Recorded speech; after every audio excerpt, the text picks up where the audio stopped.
ದೃಷ್ಟಿ ನ್ಯೂಸ್ಗೆ ಸ್ವಾಗತ. ಪ್ರಿಯ ವೀಕ್ಷಕರ, ವಿಜಯನಗರ ಜಿಲ್ಲೆ ಹೊಸಪೇಟೆ ತಾಲೂಕಿನಲ್ಲಿ ವಿಪತ್ತು ನಿರ್ವಹಣೆಯ ಅಣುಕು ಪ್ರದರ್ಶನ. ಹೊಸಪೇಟೆಯ ನೂರು ಹಾಸಿಗೆ ಆಸ್ಪತ್ರೆ ಆವರಣದಲ್ಲಿ ಪ್ರದರ್ಶನ. ಕಣ್ಣಿಗೆ ಕಟ್ಟುವಂತೆ ಪ್ರಾತ್ಯಕ್ಷಿಕತೆಯ ದೃಶ್ಯ ಪ್ರದರ್ಶನ. ತುರ್ತು ಪರಿಸ್ಥಿತಿಯಲ್ಲಿ ಸಾವು ನೋವುಗಳ ಕನಿಷ್ಠ ಮಟ್ಟಕ್ಕೆ ಇಳಿಸಲು ಈ ಪ್ರದರ್ಶನ. ವಿಪತ್ತು ನಿರ್ವಹಣಾ ಅಣುಕು ಪ್ರದರ್ಶನದ ಖುದ್ದು ವೀಕ್ಷಿಸಿದ ಜಿಲ್ಲಾಧಿಕಾರಿ ಕವಿತಾ ಎಸ್ ಮಣ್ಣಿಕೇರಿ, ಜಿಲ್ಲಾಡಳಿತ, ಜಿಲ್ಲಾ ವಿಪತ್ತು ನಿರ್ವಹಣಾ ಪ್ರಾಧಿಕಾರ, ಅಗ್ನಿಶಾಮಕ ಮತ್ತು ತುರ್ತು ಸೇವೆಗಳ ಇಲಾಖೆ, ಆರೋಗ್ಯ ಇಲಾಖೆ ಹಾಗೂ ಗೃಹ ರಕ್ಷಕ ಮತ್ತು ಪೊಲೀಸ್ ಸಹಯೋಗದಲ್ಲಿ ಅಣುಕು ಪ್ರದರ್ಶನದ ಕಾರ್ಯಕ್ರಮ ನಡೆಯಿತು. ಈ ಅಣುಕು ಪ್ರದರ್ಶನವು ಕೇವಲ ಒಂದು ತಾಲೀಮಾಗಿರದ ಜನರ ಜೀವ ರಕ್ಷಣೆಗಾಗಿ ಜಿಲ್ಲಾಡಳಿತದ ಸನ್ನದ್ಧವಾಗಿದೆ ಎಂಬುದಕ್ಕೆ ಹಿಡಿದ ಕೈಗನ್ನಡಿಯಾಗಿದೆ. ಈ ವೇಳೆ ಅಗ್ನಿಶಾಮಕ ದಳ ಜಿಲ್ಲಾ ಅಧಿಕಾರಿ ವಾಲಿ ಪ್ರಮೋದ್, ಗೃಹ ರಕ್ಷಕ ದಳ ಅಧಿಕಾರಿ ಡಿಎಚ್ಒ ಶಂಕರ್ ನಾಯ್ಕ್ ಸೇರಿದಂತೆ ವಿವಿಧ ಇಲಾಖೆಗಳ ಅಧಿಕಾರಿಗಳು, ಸಾರ್ವಜನಿಕರು ಉಪಸ್ಥಿತರಿದ್ದರು. ಎಸ್ ವೀಕ್ಷಕರೇ, ಪ್ರತಿಯೊಂದು ಜಿಲ್ಲೆ ಹಾಗೂ ತಾಲೂಕುಗಳಲ್ಲಿ ಅಣುಕು ಪ್ರದರ್ಶನ ಮಾಡಬೇಕೆಂದು ದೃಷ್ಟಿ ನ್ಯೂಸ್ ಆಶಿಸುತ್ತದೆ. ವರದಿ ಬಾವಿಹಳ್ಳಿ ನಂದನಾಯಕ್, ದೃಷ್ಟಿ ನ್ಯೂಸ್, ಹೊಸಪೇಟೆ.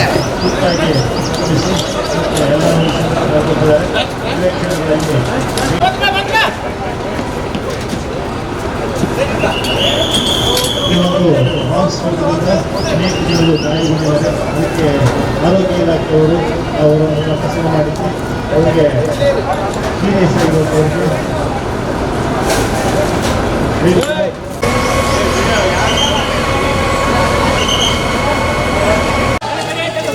ಈ ಒಂದು ಲ್ಯಾಬ್ ಮುಖಾಂತರ ಫೈನಲ್ ಲಿಸ್ಟ್ ಅಂತ ಹೇಳ್ತಾರೆ. ಈ ಫೈನಲ್ ಲಿಸ್ಟಿಂದ ಅವರು ಅನ್ಕಾನ್ಶಿಯಸ್ ಆಗಿರ್ತಾರೆ ಅಂಥವರನ್ನು ಮೊದಲನೇ ಮಹಡಿಯಿಂದ ಈ ಒಂದು ಹಾಗಾಗಿ ಫೈನಲ್ ಲಿಫ್ಟ್ ಅಂತ ಹೇಳ್ತಾರೆ. ಈ ಒಂದು ಫೈನಲ್ ಲಿಫ್ಟ್ ಮೆಥಡಿಂದ ಅವನ್ನ ಈಸಿಯಾಗಿ ಅಗ್ನಿಶಾಮಕ ಸಿಬ್ಬಂದಿಯವರು ಸುರಕ್ಷಿತವಾಗಿ ಅನ್ಕಾನ್ಶಿಯಸ್ ಇದ್ದಾರೆ.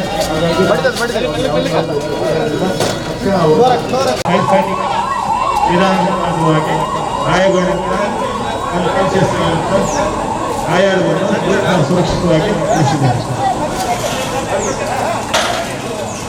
ಅವರು ಸಂಬಂಧಿಸಿದ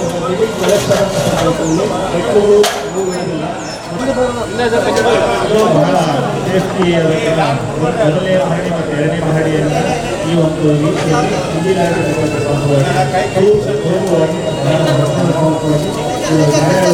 ಪ್ರದರ್ಶನ ಸಂಭವಿಸಿದ ಸಂದರ್ಭದಲ್ಲಿ ಇದೊಂದು ಪ್ರಾಕ್ಟೀಸ್ ಹಾಗಾಗಿನ ಈ ಒಂದು ಪ್ರದರ್ಶನ ಯಶಸ್ವಿಯಾಗಿ ನಡೆಯುತ್ತಾ ಇದೆ.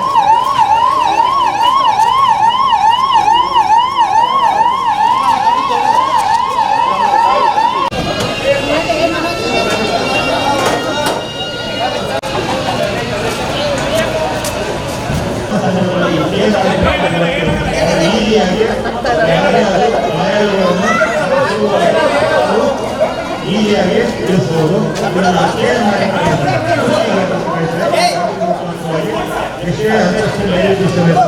ಈಸಿಯಾಗಿ ಗಾಯಾಳುಗಳನ್ನು